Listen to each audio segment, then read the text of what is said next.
thus saith the Lord, learn not the way of the heathen, and be not dismayed at the signs of heaven. The Bible says to learn not the ways of the heathen. Celebrating your birthday is the way of the heathen. Celebrating your birthday, I know it seems like a good thing. You know, you have birthday, you know, people have birthday get-togethers, and it seems like it's harmless, but it's not your culture. It's the way of the heathen. It's another people's culture. What is your people's culture? You should be asking yourself that question. If you're a Black and Hispanic Native Indian person, Black and brown person that celebrates birthdays, you should be wondering, was this something that your ancestors did? Or is this just something that you got from your oppressors, the people that conquered your people? That should be a question you should try to answer. So that should be that's homework for you Black and brown people that celebrate birthdays. Go and see if your ancestors in antiquity celebrated birthdays. A grown man blowing out candles, a grown woman blowing out candles. And you know, when it comes to birthdays, if you really test the waters, a lot of people that celebrate birthdays, nobody would even remember their birthday. You have to go on social media and tell people, hey guys, my birthday is this date. If you didn't do that, nobody would even remember your birthday. No one cares. Everybody just cares to come get drunk, get high, and have a good time. That's it when it comes to birthday. Now I'm talking about adults, right? You know, but it's something that you think about. You like, man, it's so weak. It looks so weak and so childish. I'm gonna show you. It's two instances where birthdays were celebrated. Now I'm just going to preface this by saying birthdays were not like a birthday how you think today. Birthdays were a day of feasting and probably a day of killing and sacrificing. Birthdays had nothing to do with cake and, you know, presents and candles in ancient times. But when Herod's birthday was kept, the daughter of Herodias danced before them and pleased Herod. Verse 7, whereupon he promised with an oath to give her whatsoever she would ask. Verse 8, and she, being before instructed of her mother, said, give me here John the Baptist's head in a charger. Verse 9. So on Herod's birthday, this daughter, she danced before him, right? Then he asked her, what did she want? She said, give me John the Baptist's head on a charger. And the king was sorry, nevertheless for the oath's sake, and them which sat with him at meat, he commanded it to be given her. Keep reading. Verse 10, and he sent and beheaded John in the prison. Verse 11. He did what? And he sent and beheaded John in the prison. Verse 11, and his head was brought in a charger and given to the damsel, and she brought it to her mother. So John the Baptist was beheaded on Herod's birthday. That's in the Bible. Now, the Israelites didn't celebrate birthdays. And even if you want to talk about, you know, during Roman times, early Christians didn't celebrate birthdays either, right? Not that it means anything, but the Israelites, this was not an Israelite custom. Look at Genesis chapter 40, verse 20. And it came to pass the third day, which was Pharaoh's birthday. Which was what? Which was Pharaoh's birthday. Once again, this is Pharaoh on Pharaoh's birthday. Then he made a feast unto all his servants, and he lifted up the head of the chief butler and of the chief baker among the servants. Verse 21. And he restored the chief butler unto the butlership again, and he gave the cup into Pharaoh's hand. But he hanged the chief baker as Joseph had interpreted to them. So the butler was restored to his position, but the baker, he was hanged on Pharaoh's birthday. These are the two instances where birthdays are even mentioned in the Bible. They were not like how you see a birthday today, how you think of it today with the cake, the candles, the birthday party and all of that. No, it wasn't like that. It was more of like a feast day where it might be sacrifices, or in this case, people getting put to death, and entertainment and all of that, all kind of lasciviousness, all of those type of things going on. Nothing, nowhere near like how you think a birthday is today, right? Although Black and Hispanics do get killed on birthdays, do get shot on birthdays, that does happen, but not in the same way as it would have happened in ancient times. All right. There's nothing wrong with having a party.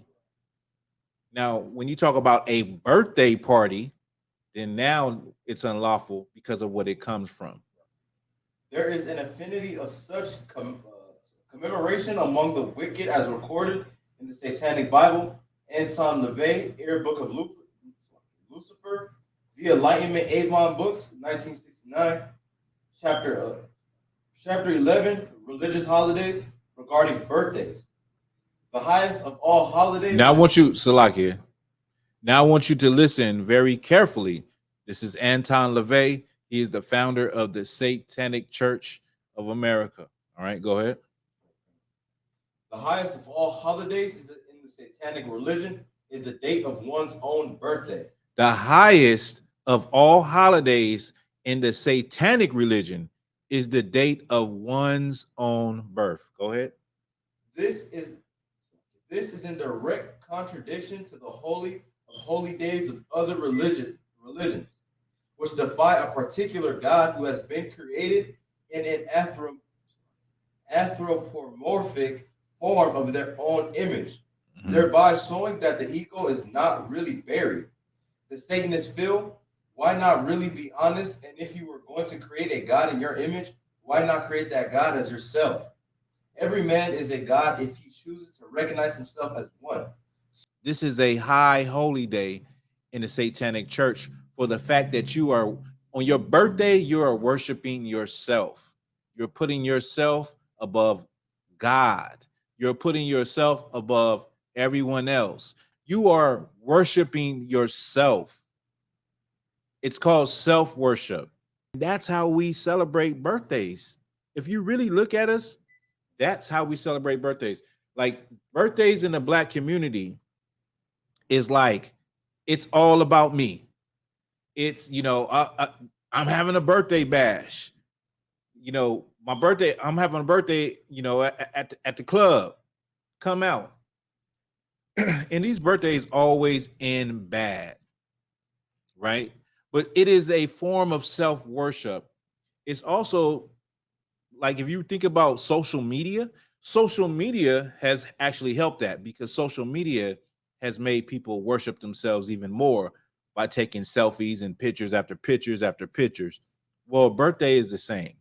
You're putting yourself in the place of God, and you want to be worshiped, and you want to be on a pedestal, and you want everybody to remember your birthday and to bring the right presents and, to do everything right and give you money and cash app you and do all of these things. And it's all about you. Some of you are just like heathens. You celebrate your birthday every day of your birthday month. Have you heard that before? Some of them will say, it's my birthday month. We turning up all month. We turning up, every day of this month, we gonna turn up. That's a lot of y'all. Well, that's what the heathens did. That's what the Egyptians did. That's what the Romans did. That's what the Greeks did. They all did that. They all celebrated their birthday. That month, they celebrated every day. The only problem is, this is not in the Bible. The only problem is, you are not Egyptian. The only problem is, you are not Roman. The only problem is, you are not Greek. You are not European. You are God's chosen people. And the Lord said, don't do it. They have no clue that the Most High is against it. And that's why you hear about people getting shot at birthdays. You hear about the person whose birthday it is getting shot. You hear all type of stories that is just held at birthdays, like just the same as a club, same atmosphere as a club. Celebrations. Mm-hmm. In ancient Greece, worshippers brought moon-shaped cakes to the temple of Artemis, the goddess of the moon and the hunt. The Greeks set to baking moon-shaped cakes and decorated them with lit candles so they shone like the moon. So this is where you get the roundness of the cake from. Now this is a Greek vase that I got up here. Now this is history, right? This is a history class and a law class. We done went over things pertaining to the law, and we definitely went over things pertaining to history. This is a Greek vase from the ancient period, right? And you can see they have a cake, and they would make these cakes round like the moon. And then they would put the candles in the cake and light it up so that it would be bright like the moon.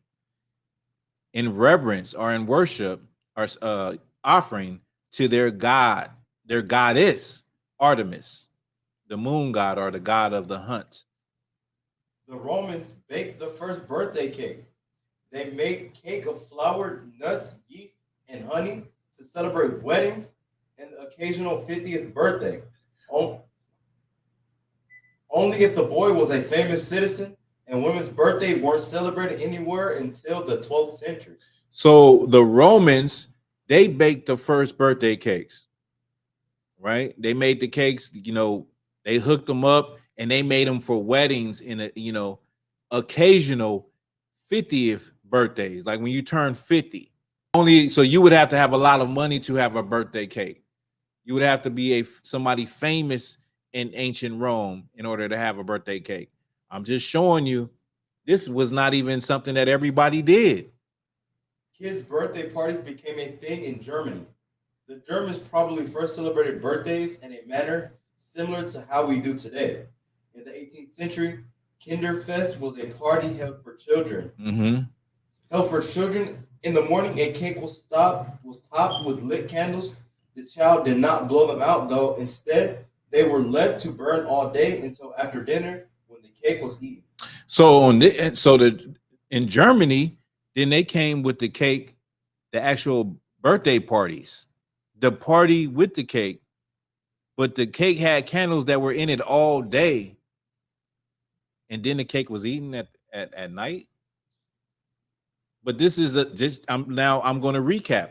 In ancient Egypt, you had the birthday where it was just a feast, had nothing to do with a cake or candles. Then you had the Greeks that came with the moon shape, the circle cake with the candles. Then you had the Romans that actually were making cakes for special occasions. And if it was a famous boy, he would get a birthday cake. Then you had the Germans that actually had parties for the kids with the cakes and the candles. Then you have us in America today celebrating birthday parties with cakes and candles and blowing them out and making wishes and what do they say at birthdays parties? Maybe you have another one. What is, I forgot. Well, happy birthday songs and all of that, right? That's what it's turned into. But it is the way of the heathen. Now I don't care if you black, you're Hispanic and Native Indian, if you African, this is not your custom. There's a way that seems right. I know it seems right to celebrate birthdays, and it just seems like it's the right thing to do. And why wouldn't you? And it's all I know. And my mama did it, my grandparents did it, my grandparents did it. And it seems so right in your heart, so right in your mind. But it is the way of death. And why do I say that? Because the Lord said that we are not supposed to live this way. It is the way of the heathen. The Lord said, do not be like them. Don't live like them. And if you ever wonder why somebody could lose their life on their birthday, that is the reason why. You ever wonder why something bad can happen at a birthday party? That is the reason why. You ever wonder why, a bad thing could happen to a child at a birthday party? That is the reason why. We're not supposed to be celebrating. For the same reason that a bad thing could happen on Christmas, on Halloween, on Thanksgiving, on Valentine's Day, on any of these holidays that was given to us by our oppressor that are not even from our people, that are not our customs or our culture. and the day of death than the day of one's birth. And so the day in the Bible also says that the day of your death is better than the day of your birth. The Lord just took a dump on birthdays. He said a birthday is meaningless. It doesn't mean anything. The day you die, and I said this, I recently was at a funeral at a friend that I grew up with, and I said this to the congregation of people. I pulled out this precept just for this purpose, to let them realize that the day of your death is better than the day of your birth. Why is that? It's because you got it. Tell me. Oh, like you said before, like celebrating your birthday is like celebrating you doing nothing. Right. And your death is celebrating all the things that you have done, the work that you have done. That's right. That's correct. Celebrating your death is looking back at a whole lifetime of things that you have done, accomplishments, trials and tribulations that you got through, triumphs, and looking back and in memories, good memories that you have with your family, your friends, and all of those things. The day that you was born, you don't have no memories. You don't have no triumphs. You don't have, you ain't won no awards. You ain't did nothing. You just crying out. You're helpless. You're a helpless little baby. You can't do anything. But the point is that the Bible says that the day that you was born means absolutely nothing.